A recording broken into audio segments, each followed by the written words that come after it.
Hey everybody, it's still Mother's Day, but we're still cooking at the house.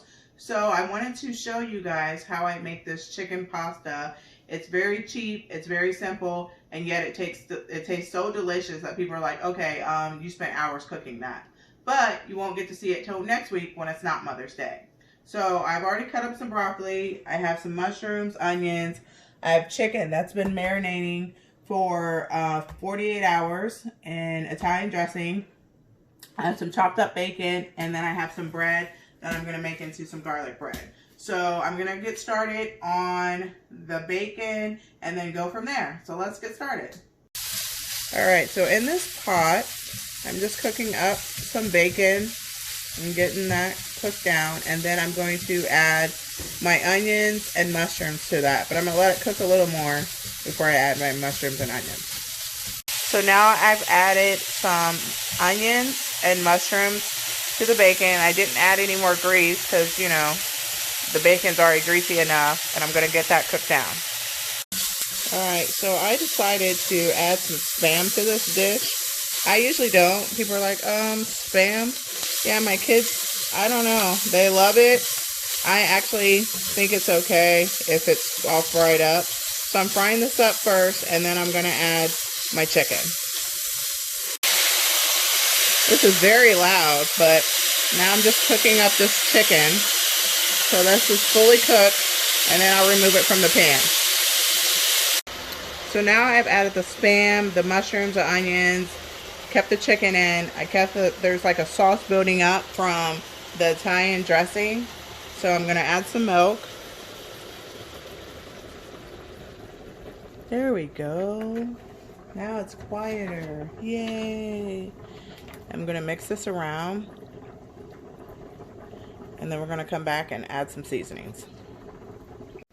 So the only thing that I've done to this so far is, since I reduced the heat, I didn't have to make a roux and do, you know, flour or cornstarch and water because the pan wasn't so hot. So if you reduce your heat to lower, you don't have to make a roux. But if this is steaming hot, then you want to go ahead and make a roux because you don't want your stuff all clumpy and floury, or cornstarch, whatever you put in it. So I'm just throwing in 2 of these chicken bouillons. Usually I buy the chicken powder, but you know, maybe one day when we're not quarantined, I'll be able to get it because I haven't been able to find it so far. So I'm going to add a couple more things and I'll be right back. So I'm going to go ahead and put my broccoli right on top.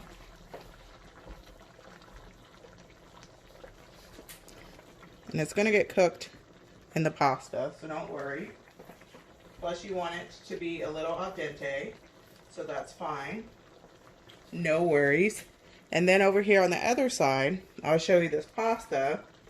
This is some pasta. People will be like, what kind of pasta? Like, you can literally buy the penne, the shell, curly noodle. You can buy a box of pasta. I've never seen it. And I was like, okay, the pasta was low at the time. And I was like, well, these are pastas that we eat, so why not? So this is a pasta that I'm using. Usually I just use the rigatoni ones. But today we're having the trifecta pasta that I found at the store. This is called quarantine pasta, apparently. So as you can see, the broccoli is starting to get bright green because it's cooking up. I'm actually going to transfer this once my pasta is done. I'm going to transfer this and mix it together because it needs a little more milk and it needs some sour cream and just a couple other things like soul food seasoning and stuff. And then we'll be good to go. So now I have some bread. I just bought this bread. Sometimes I make bread, but right now, because we're just having this little one pot pasta type thing, I'm just going to cut this bread in half with my bread knife. And this is this cheap bread that you can get. It's actually really good. It's $1 bread. Like I said, I'm trying to show you guys some cheap meals because, I mean, we do make cheap meals. I'm just going to press down on the insides and get it a little pressed down.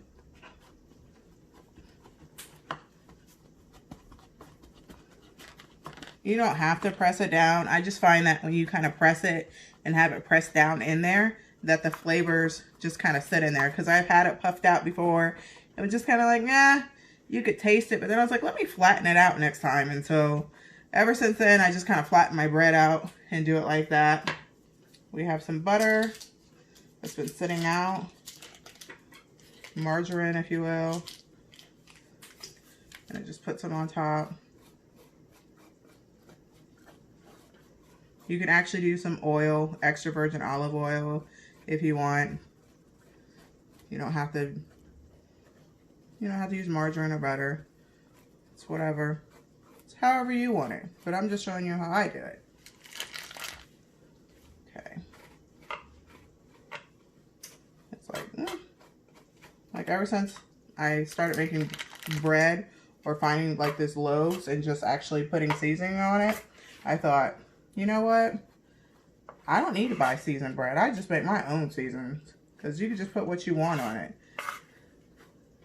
So, there we go. That's good. So we have a little bit of salt on each section. We're going to get some garlic powder. Sprinkle that right on there. I'll put a little on my hand. So it's a little more evenly coated.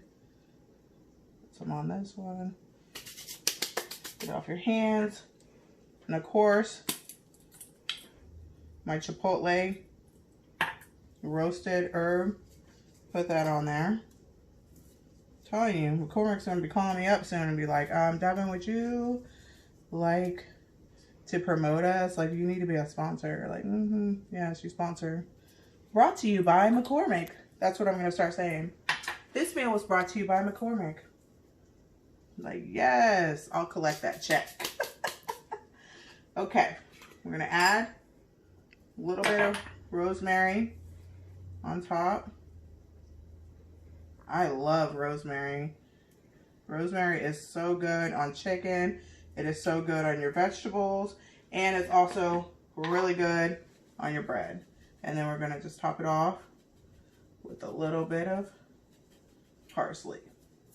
And there you have it. There's garlic bread. It's going in the oven, 15-20 minutes, and then it'll be good to go. So in this pot, I drained my pasta. I've melted some butter. I'm going to add about a cup of milk. Stir that around.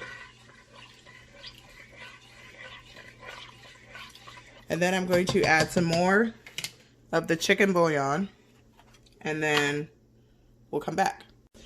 So I didn't add any flour or anything because I already have it thick enough in the pot, in the skillet, from where I added some flour to it. But I'm just trying to press through and get my, see, my chicken bouillon. I'm just trying to let it get through. There's 2 of them in here. I'm just going to let them try to cook up. And then I'm going to add some sour cream. About 2 big old heapings of sour cream. Probably about 2-3 heapings of sour cream. And we're just going to mix that up, let this cook down, and then we're going to bring it together. So now we have the sour cream melted down, and I just wanted it a little bit thinner. That's why I'm adding this. This just adds some richness to the sauce, but I don't want to put it on top of the sauce yet because there's pasta to go as well. So if I get the pasta in the pot, in the cast iron skillet, it's going to be all, and it's going to suck all of my chicken juice out. So that's why I'm making an extra sauce here. So I'm going to go ahead and add the pasta. So I've added my trifecta of pasta into the sauce. I'm just mixing it around.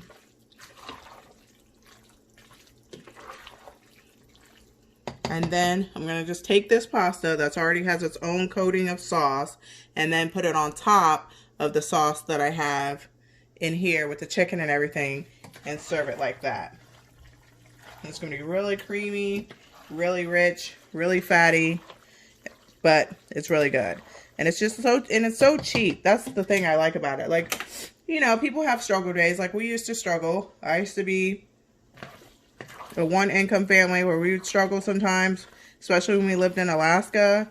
And just what the things that I would try to learn how to make. Something really cheap, easy to feed the family, but it was filling. The kids actually have taken to my chicken pasta recipe and they actually enjoy it. So now I make it not because we have to, but because it's actually something that's really good. So there you go. We're going to put it together, let the bread finish, and then I'll show you what everything looks like. So I cut up 2 pieces of bread that are done. I'm going to actually give this to my oldest son since he is right here, ready to go, right behind me like, Mom, I'm starving. So I make him a big plate. And also I wanted to show right here, if you look, you see how there's a coating? Anytime you make a sauce or you make a gravy, if you just want it to stay warm, just let this film stay on there. Once you break that film, it could get cool again. Just another little thing. Let's put it right up on there. Alrighty. And there you have it. Alright. See you guys next time. Bye.